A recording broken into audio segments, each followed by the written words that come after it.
and so you started the course then, right? Mm-hmm.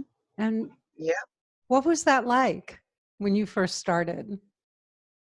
it was overwhelming, Mm-hmm. but at the same time, it gave me some sense of peace because I just started, going through the modules. I started realizing there were many things that, okay, I'm not the only one, and many things that kind of made sense.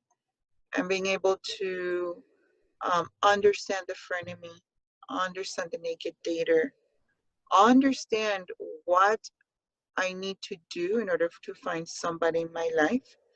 Um, it was comforting, and I realized at the end, I have to be happy in order for me to find somebody that will make me just as happy. Mm-hmm. And it was, I think, it's more about discovering myself. The journey was Mm-hmm. more about me than about anybody out there, because Mm-hmm. there's men everywhere. You could literally go out on every day for breakfast, lunch, and dinner. But unless you're happy with yourself, unless I was accepting of myself, nobody was going to accept me. And, going through a journey was very enlightening. It was very, it opened me to many more things. It opened me to face my fears, face my demons, Mm-hmm. and take life decisions, take Mm-hmm. drastic decisions, kind of like massive action on certain things that I need to do for myself. And here we are. Mm-hmm. It's been it's been a beautiful journey. Aw. Do And you I remember, do you think remember the, do you remember the group call where um, you were being kind of stubborn? Do you remember that? I don't fully remember. I don't remember. Huh. There I'm was, always stubborn, Lisa. but you had these expectations. Do you remember? You were kind of entitled and had these expectations, and I called you out a little bit. Do you remember that one call I think so. I think so. toward the I think very so. beginning? Hmm. And you stopped and you were like, "Oh my God, I do that." Yeah, now I remember. I remember. Yes. Yes. I mean, It's, that was a, huh? it has, things have certainly changed. I think more than anything, I've been more open to constructive criticism, and Mm-hmm. more open to having the courage to understanding those things, and learning to how to change them. Yes. So yeah, all those calls helped. All the ass whooping helped. And what about men? Like, how has your perspective of men changed? Because you're very different now. You're softer, right? You've softened a lot. Yes, I believe that men will put you in the place that the place that you think you deserve. Meaning, a man will move mountains as long as I give myself the respect that I deserve, and put myself in a position that I deserve without being demanding. Mm-hmm. Um, a man will move mountains for me. And I believe that there's really good men out there. It's just about finding, about knowing how to qualify the right man. And how to be the right woman to attract How to that man. Exactly. More than anything, it's about me, because I cannot control the environment around me, but I can control myself. And Mm-hmm. as long as that happens, I think that eventually the right men will come around. And knowing how to identify the wrong ones too. Oof, that I learned about that too. Yeah, Uh-huh. yeah. And when you look back, were you anxious or avoidant? What was your style? Oh, totally anxious, totally anxious. And I think sometimes that part comes out, and I'm like, I look at my phone and I'm like, stop, don't look at your phone. He will eventually come back. I think to myself, like, you know what? He's going to text you. Why are you even looking at your phone? Stop, get back to work. So Uh, it's, it's because I understood that 100%, and I got to identify my type of attachment. I realized that with this person who is very secure, I realized, that type of, I don't want to say boring, but it's kind of, yeah, it's true. that boring type, it just makes 100% sense because he brings me down.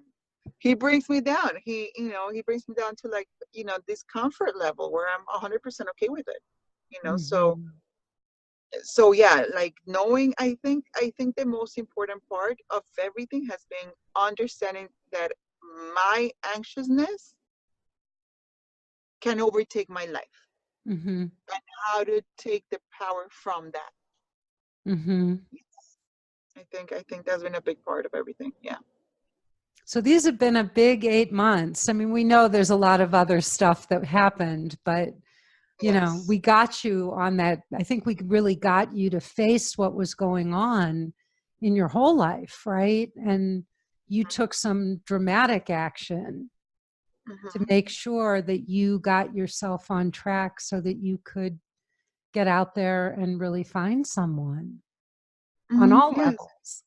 Yes. And all the, and it has been a very, and I realized this year has been about a lot of changes, and more importantly, accepting those changes, accepting everything that goes with it. And it's just been an incredible journey, really. It has been, and you gave me a lot of eye openers, and I'm like, what it is right now, it's like I look back, I'm like, wow, it has been a big change, huge change, emotionally, physically, but it's been a good change. I wouldn't change a thing right now. I would not. Not even the man, not even the man that I met. I wouldn't change any of that because they made me realize what would work and what wouldn't work moving forward. And I needed that. I needed to know what are the things that just don't work for me. And Marcela, you were going to let this guy go because he had a beard. Yeah. The guy that you're dating, that you're so crazy about, who's grounding you, and so such a sweetheart, right? Like the Hmm. best guy you've ever been with, I'm guessing. Yeah. Yeah, I totally, 100%. And I was gonna let him go because of the beard. because you didn't know how to say something about the beard. I mean, Hmm. think about that. It's crazy. You put it back. You're like, oh my goodness. Like so many times where we've had so many chances of opportunities to change things, Hmm. for the better, and you stay quiet or you don't know how to say things, and there goes a great opportunity, and this could have been one if it wasn't for like that group call, if it wasn't for that group call. And it changed everything for me. It made me realize this guy, it wasn't even about just cutting the beard, because part of the beard's still there and I still don't like it, but it was about, he knows he needs to cut it shorter, but it was more about knowing that somebody will show you, somebody's actions, how they will show you that they care about you, not just by saying it, but by the actions. So yeah, it's good. Amazing. Well, my fingers are crossed that this really turns into something lasting. The goal is for all of us is to really just be out there and, get offline and find our guy and, live happily ever after. So I hope that that's what's happening here. He sounds wonderful. And, I just want to say to you that I adore you. There's going to be one Marcela. There will not be another Oh, one thank like you. you. I mean that. And you have so much passion and so much soul. And every time you open your mouth, something beautiful really does come. You have said some of the most beautiful things, and there's just such wisdom and depth in you.